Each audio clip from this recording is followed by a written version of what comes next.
तो मैं एक फर्ज उतार रहा हूं इस शबे कदर के इज्तिमा में क़यामत के दिन अल्लाह को जवाब देने के लिए कि मैंने ये अजान भी दी थी बाकी कई अजानों की तरह कि जब इस मसला को कहीं उजागर नहीं किया जा रहा था और धड़ाधड़ दीन बेचा जा रहा था, मैंने मसला बताया था कि ये जुर्म है।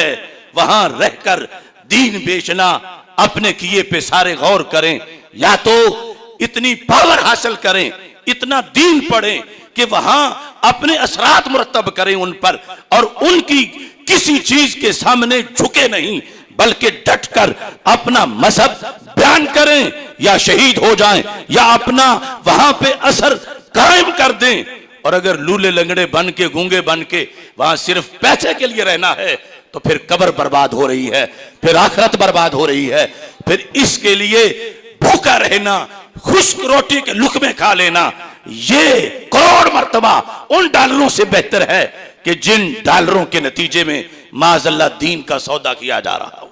मैं शायद पूरी दुनिया में आज अकेला ही ये अज़ान दे रहा हूं कि हम नमाज की बाकी शर्तें तो देखते हैं कि कपड़े पाक हैं, काबे की तरफ मुंह है, वक्त हो चुका है, तो क्या यह शर्त भी पूरी है उन सारे लोगों की कि जो वहां बैठे हुए हैं सिर्फ इस बेस पर कि रिज़्क है, वहां पर कारोबार है, और फिर वो कारोबार हमारी मजबूरी है हुकूमत की और सब की, क्यों सफीर निकालें, हम मर जाएंगे। तुम्हें जाने की इजाजत किसने दी थी कि तुम उस कारोबार को बहाना बना रहे हो, उस मईशत को बहाना बना रहे हो। आज की इस मौजू में सिर्फ चंद अहादीस में आपके सामने रखना चाहता हूं कि असल इस्लाम कितना दब गया है और हमारी सोच कितनी पीछे रह गई है। आज हमारे सोचने के ज़ाबते, जाविये वो ही सही नहीं रहे, आगे मंजिल कहां मिलेगी। वाए नाकामी मताए कारवां जाता रहा, कारवां के दिल से एहसास ज़ियां जाता रहा। मैंने हज़ार अहादीस को सामने रख के ये सोचा कि कौन सी कमी हम में है, क्या हम नहीं कर रहे, क्या हम नमाज तो हम पढ़ रहे हैं, रोजा हम रख रहे हैं, हज ज़कात सब कुछ है, क्या वजह है कि कोई पांव जमीन पे लग ही नहीं रहा। रसूल पाक सल्लल्लाहु अलैहि वसल्लम जब किसी से बैत लेते थे तो उसमें क्या क्या चीजें होती थी, कहीं कोई चीज रह तो नहीं गई उनमें से कि आज हमारी उसकी तरफ तवज्जो ही नहीं। तो मुझे सियासिता में से कुछ अहादीस ऐसी नजर आई, एक बहुत बड़ी शय जो सरकार बैत में पाबंद करते थे कि ये काम तुमने करना है, आज हम बिल्कुल उसके उल्ट कर रहे हैं। यानी वो करना 100% या 50% तो दरकिनार, हम ना करके और फिर उल्ट उसके करके फिर चाहें कि अमन आए, सुकून आए, इस्लाम गालिब हो, तो हम तो वो पूरी बैत की शर्तें नहीं पूरी कर रहे जो सरकार दो आलम सल्लल्लाहु अलैहि वसल्लम किसी मुसलमान के लिए लगाते थे। यह हदीस नंबर 4186 है नसाई शरीफ में, अल बैअतु अला फिराकिल मुशरिक, हजरत जरीर रदी अल्लाह ताला अन्हु, आपने जब कलमा पढ़ा तो रसूल अकरम सल्लल्लाहु अलैहि वसल्लम के हाथ पे बैत की। तो कलमा पढ़ने का मतलब ये होता कि ये भी पाबंदी करोगे, ये भी करोगे, ये भी करोगे। हजरत जरीर कहते हैं बायातु रसूल अल्लाह सल्लल्लाहु अलैहि वसल्लम, ये है इस्लाम में बैत कि मैंने बैत की रसूल अकरम सल्लल्लाहु अलैहि वसल्लम के हाथ पर, अला इकामिस सलाह, नमाज कायम करने के बारे में। ये अल्लाह का फजल है कि हम पढ़ रहे हैं, अगरचे कमी बहुत सी है। दूसरा व ईता इस ज़का, कि मैंने बैत की, सरकार ने फरमा तुमने ज़कात भी देनी है, मुसलमान हो रहे हो ज़कात भी देनी है, कहा मैंने ये भी मंजूर किया। ये भी अल्लाह के फजल से, चलो सारे नहीं देते तो कुछ ना कुछ लोग आज भी चैन महसूस करते हैं ज़कात की अदायगी से कि अल्लाह ने जो लाजिम किया था हमने वो माल का हक अदा कर दिया। तीसरा, वन्नुस्हे लिकुल्ले मुस्लिम, हर मुसलमान की खैर खाही करना। ये भी कुछ ना कुछ है।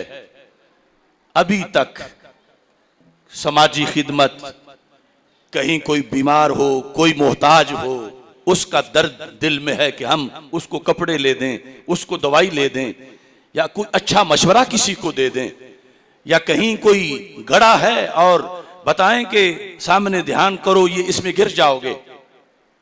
चौथी चीज वो मतरूक है और शायद किसी के ज़हन में भी ना हो, और हालांकि उधर सरकार ने तो सदियों पहले बताई है। चौथी चीज, आज कितने लोग हैं पाकिस्तान के जो इस वक्त जर्मनी, फ्रांस, अमेरिका, बरतानिया, ये वो सब गए हुए हैं रोजगार के लिए। कभी इस बारे में भी सोचा कि इनको वहां जाने की इस्लाम ने इजाजत दी थी? हर कोई कहता कारोबार है, रिज्क है, कसब है। वो इस्लाम की शर्तें भी हैं कि कहां जा सकते हो, कहां नहीं जा सकते, किस आबादी में रह सकते हो, किस में नहीं रह सकते। आज ये तो मसाइल हैं कि वहां मुसलमानों के सामने खाके बनते हैं। अब मुसलमान बेचारे क्या करें? अब उनका भी ध्यान करो। तुम कहते हो जिहाद फर्ज हो गया फ्रांस के खिलाफ। मेरे आका सल्लल्लाहु अलैहि वसल्लम ने फरमाया चौथी शर्त यह है, अला फिराकिल मुशरिक, कि जिस देश में मुसलमानों का राज ना हो उस देश में न रहना यह भी मुसलमान पे फर्ज है। यह भी जरीर बैत करो, अला फिराकिल मुशरिक। आज के ज्यूज, क्रिश्चियन ये अपने नबियों को अल्लाह का बेटा मानते हैं माज़अल्लाह, तो वाज़े मुशरिक। अब फिराके मुशरिक के लिहाज से रसूल पाक सल्लल्लाहु अलैहि वसल्लम ने बायत में इसको शामिल किया कि ये नहीं कि तुम कहो कि रहना है जहां भी रह ले, पर जब तेरे मोहल्ले में शिर्क होता हो और तू उसे रोक नहीं सकता और तेरा बस नहीं चलता, तो अगर तू वहां से निकलता नहीं तो तेरी नमाज कबूल नहीं, तेरा रोजा कबूल नहीं, तुझे निकलना पड़ेगा। अब दूसरी हदीस शरीफ पेश करके मैं इसकी फिर आगे वजाहत करता हूं। यह जामे तिरमिज़ी के अंदर हदीस शरीफ है। रसूल अकरम सल्लल्लाहु अलैहि वसल्लम फरमाते हैं, 1604 नंबर हदीस, बहुत झंझोड़ने वाले लफ्ज हैं। सरकार फरमाते आना बरीउन मिन कुल्ले मुस्लिम, मैं बरी हूं हर उस मुसलमान से। काफिर की बात नहीं, उससे तो वैसे सरकार बरी है, सरकार के वो कुछ नहीं लगते, सरकार का उनसे कोई ताल्लुक नहीं है, लेकिन लफ्ज है मुस्लिम। आना बरीउम मिन कुल्ले मुस्लिम युकीमु बैन अज़हुरिल मुशरिकीन, फरमाया मैं हर उस मुसलमान से बरी हूं, वो मेरा उम्मती नहीं, जो कलमा तो पढ़ता है लेकिन रहता मुशरिकों के बीच में है। युकीमु युकीमु बैन अज़हुरिल मुशरिकीन, युकीमु इकामत से है। ये जो उर्दू में हम लफ्ज बोलते हैं कि फलां बंदा फलां मुकीम है, फलां जगह पे इकामत पजीर है, यानी ये कोई छोटी सी बात नहीं। बैत के उसूल में, और आज किसी को कोई मोहल्ले का नाजिम कह दे कि मेरा उससे कोई ताल्लुक नहीं, वो मेरा नहीं, तो उसे नींद ना आए, और जिसे नबियों के सुल्तान कह दें ये मेरा नहीं, और उसको कभी सोच ही ना आए कि मैं ये गलती क्यों कर रहा हूं, मैं वो काम करूं कि सरकार फरमाए ये मेरा है।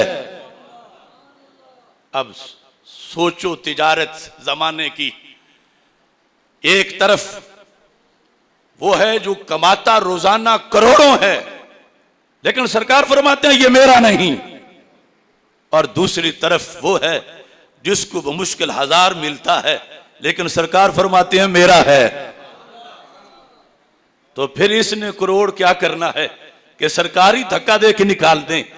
इसके लिए तो वो 1000 बेहतर है। रसूल पाक सल्लल्लाहु अलैहि वसल्लम आप फरमाते हैं मैं हर उस मुसलमान से बरी हूं। और साथ इसकी वजह ये सुनने निसाई की जो दूसरी जिल्द में हदीस है, मैं इख्तिसार से बात मुकम्मल भी करना चाहता हूं। तीसरी जिल्द में ये अल्फाज हैं, ला यकबलुल्लाह, अल्लाह कबूल नहीं करता।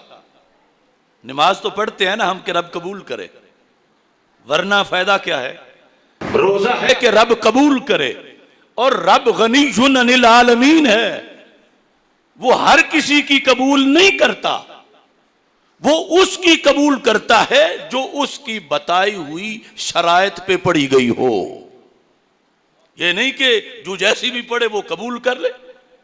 सरकार फरमाते हैं ला यकबलुल्लाहु अज़्ज़ व जल्ल मिन मुशरिक बादमा अस्लमा अमलन औ युफारिकल मुशरिकीन इलल मुस्लिमीन।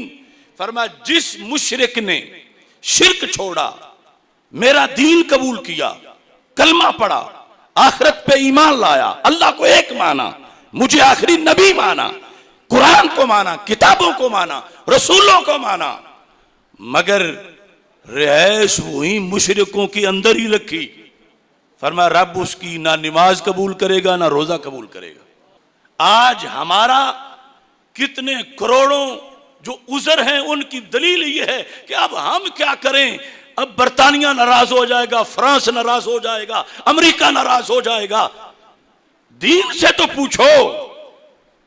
दीन ने तो कहा था, सरकार ने फरमाया अगर तबलीग के लिए जाना है तो ला तुसाफिरू बिल कुरान इला अर्दिल अदु, कुरान साथ लेके दुश्मनों की जमीन में ना जाना।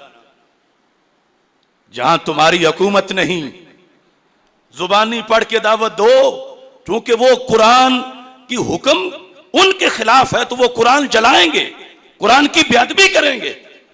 तो तुम कुरान लेके ना जाना। आज सारी दुनिया पर उम्मत मुस्लिमा बेबस है। कोई कहता नहीं जरे मुबादला कमा रहे हैं। अरे मक्खी मारना और अपना हाथी मरवा लेना, ये कोई बराबर की तिजारत है? पूरी दुनिया में या तो अपना गलबा वहां करो, और अगर तुम्हारे सामने वो तुम्हारे अल्लाह को गालियां देते हैं तो फिर तुम्हारा ईमान पिलपिला फिर बिल्ला कर मर ही जाएगा। और ये सरकार फरमा रहे हैं वो पहले था मुशरिक, फिर बना मुस्लिम, कलमा पढ़ा, कलमे में कोई शक नहीं, मुकम्मल जो चाहिए, ईमान मुजमल, ईमान मुफस्सल, सब कुछ कबूल किया, लेकिन वहां से निकला नहीं, रिहाइश वहीं रखी। अब इसमें क्या होता है, रिहाइश वहीं रहे। सरकार फरमाते हैं इसे चाहिए कि ये मुशरिकों के घर के खाना पकते की आग भी ना देखे और वो इसकी आग ना देखे। और आज तो मसला आगोश में बैठने तक पहुंचा हुआ है। और कुरान कहता ला तकुद बाद जिक्र माल कौम ज़ालिमीन, जो तुम्हारे दीन का मजाक उड़ाते हैं उनके पास बैठना यूं हराम है जैसे जिना हराम है और शराब हराम है। तो रसूल अकरम सल्लल्लाहु अलैहि वसल्लम फरमाते हैं औ युफारिकल मुशरिकीन इलल मुस्लिमीन, जब तक वो मुशरिकीन को छोड़ के मुसलमानों के पास नहीं आएगा, सिर्फ कलमे से उसको कोई फायदा नहीं है। हालांकि मुसलमान तो हो गया, सरकार ने लफ्ज मुस्लिम उस पर बोला, लफ्ज मुस्लिम का इतलाक किया और कहा कि फिर वो वहां से निकले, इस्लाम में छोड़ना पड़ेगा उसको वो इलाका, या फिर एलानिया करके दिखाए वहां अपने सारे काम। अगर नहीं कर सकता तो फिर छुप के ना रहे, फिर निकल आए वहां से, और तब उसकी नमाजें कबूल हैं, रोजा कबूल है। तो मेरे भाइयों, इस्लाम अपने कानून और ज़ाब्ते रखता है। सरकार दो आलम सल्लल्लाहु अलैहि वसल्लम ने फरमाया कि तुम रिज़्क के बहाने ना बनाओ। वकअय्यिम मिन दाब्बा ला तहमिलु रिज़्क़हा अल्लाहु यर्ज़ुक़ुहा।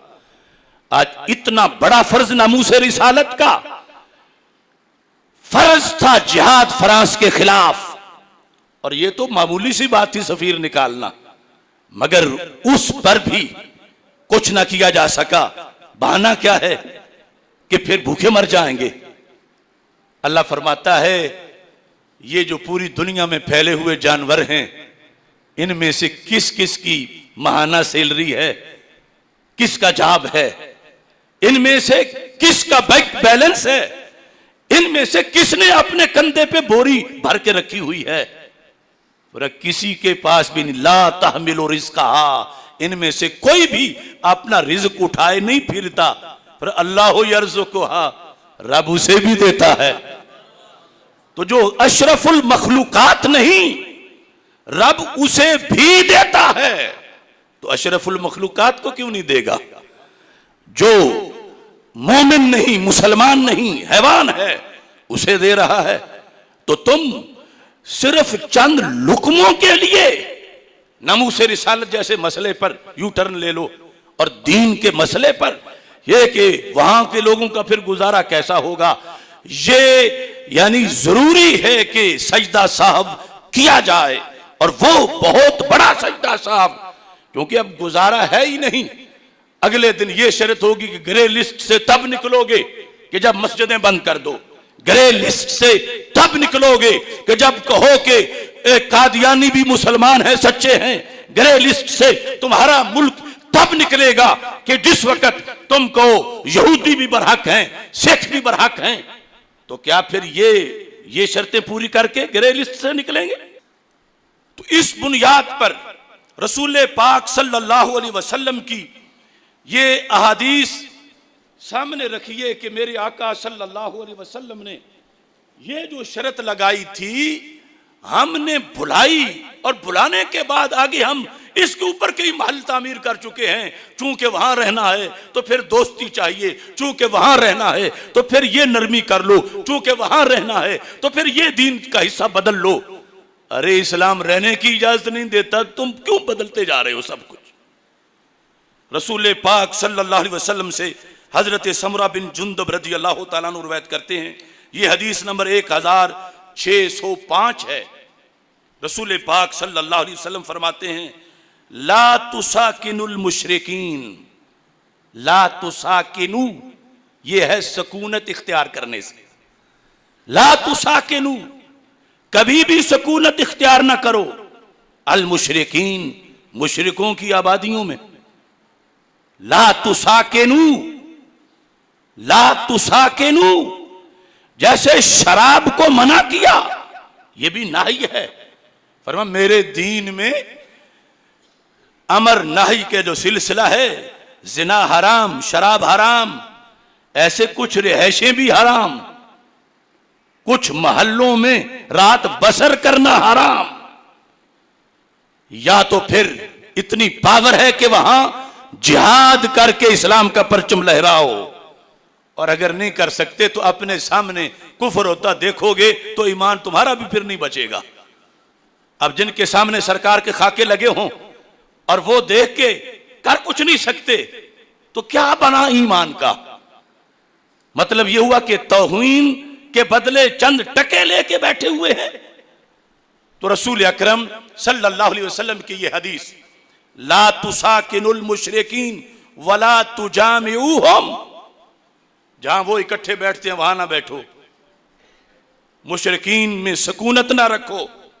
फमन साकनहुम, महबूब से पूछ लिया गया कि अगर कोई मजबूर हो, उसे सकूनत रखनी पड़ जाए उनके बीच, तो फिर क्या है? कोई बड़ा जुर्म है? सरकार फरमाते हैं फमन साकनहुम औ जामाअहुम फहुवा मिस्लुहुम,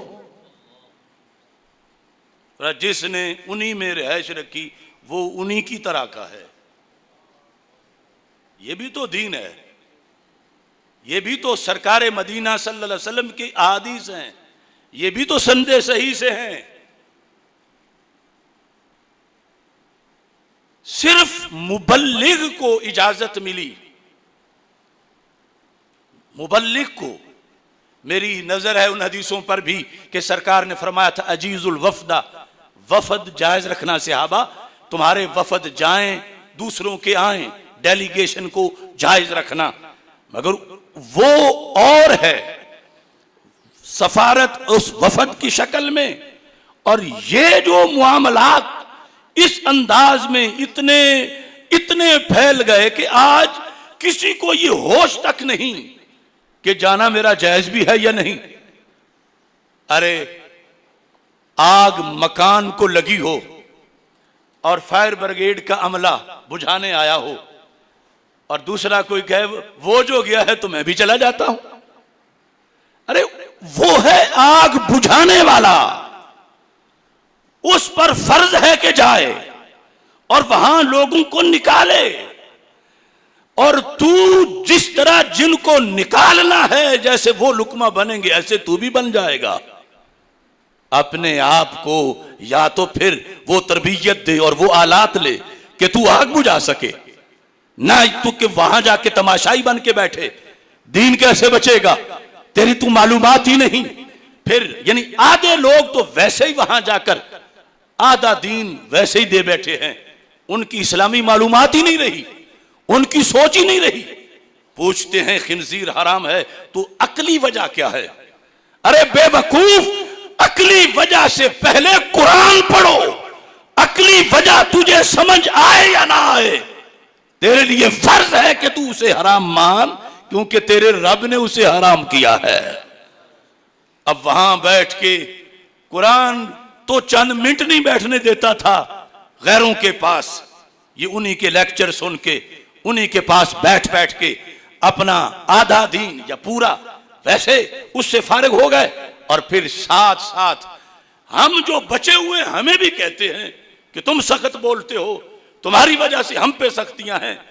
मैं कहता हूं बेवकूफो, हम बोल रहे हैं तो उम्मत की नुमाइंदगी हो रही है, और अगर हम भी तुम्हारी तरह गूंगे बन जाएं तो खदशा है कि जमीन फट ना जाए। सब कुछ दीन ईमान इसी को बना लिया कि चंद लुकमे हैं। सरकार दो आलम सल्लल्लाहु अलैहि वसल्लम फरमाते हैं फमन साकनहुम औ जामअहुम फहुवा मिसलुहुम। अब किसके कलम में है पावर कि वो कुछ गुंजाइश कर दे कि नहीं नहीं पौना मुसलमान तो है उन जैसा नहीं, फहुवा मिसलुहुम। अब ये बयान करना भी बड़ी आजमाइश है। अब जिनके सारे फंड ही वहां हैं, जिन मुबल्लिगीन के या जिनकी अपनी नेशनैलिटी वहां की है, जिसको हुसूल में भी कुफर पे दस्तखत करने पड़ते हैं, तो वो फिर ये हवाला अगर पता भी चल जाए तो देना उनके लिए तो वैसे ही मसला, और पहले पता चलना भी बड़ा मुश्किल है। तो मैं एक फर्ज उतार रहा हूं इस शबे कदर के इज्तिमा में क़यामत के दिन अल्लाह को जवाब देने के लिए कि मैंने ये अजान भी दी थी बाकी कई अजानों की तरह कि जब इस मसला को कहीं उजागर नहीं किया जा रहा था और धड़ाधड़ दीन बेचा जा रहा था, मैंने मसला बताया था कि ये जुर्म है वहां रहकर दीन बेचना। अपने किए पे सारे गौर करें, या तो इतनी पावर हासिल करें, इतना दीन पढ़ें कि वहां अपने असरात मुरतब करें उन पर, और उनकी किसी चीज के सामने झुके नहीं बल्कि डटकर अपना मजहब बयान करें, या शहीद हो जाएं या अपना वहां पे असर कायम कर दें। और अगर लूले लंगड़े बन के गूंगे बन के वहां सिर्फ पैसे के लिए रहना है तो फिर कब्र बर्बाद हो रही है, फिर आखिरत बर्बाद हो रही है। फिर इसके लिए भूखा रहना, खुश्क रोटी के लुकमे खा लेना, ये करोड़ मर्तबा उन डॉलरों से बेहतर है कि जिन डॉलरों के नतीजे में माज़अल्लाह दीन का सौदा किया जा रहा हो। इन अहादीस में किसी की सनद कमजोर नहीं, ये सियासत्ता की हदीसें हैं। और सरकार सल्लल्लाहु अलैहि वसल्लम तो पता था ना सारा मुस्तकबिल का, चूंकि आखिरी नबी हैं। आखिरी नबी ने बताना था कि 14वीं सदी होगी तो तुम उम्मत सड़क को क्रॉस करते वक्त पुल टूटा वो होगा, तुमने इस तरफ जाना है, आगे जाओगे तो लूटने वाले होंगे, तुमने इधर जाना है। ये सारी ड्यूटी है ना सरकार की, जो निभाई है।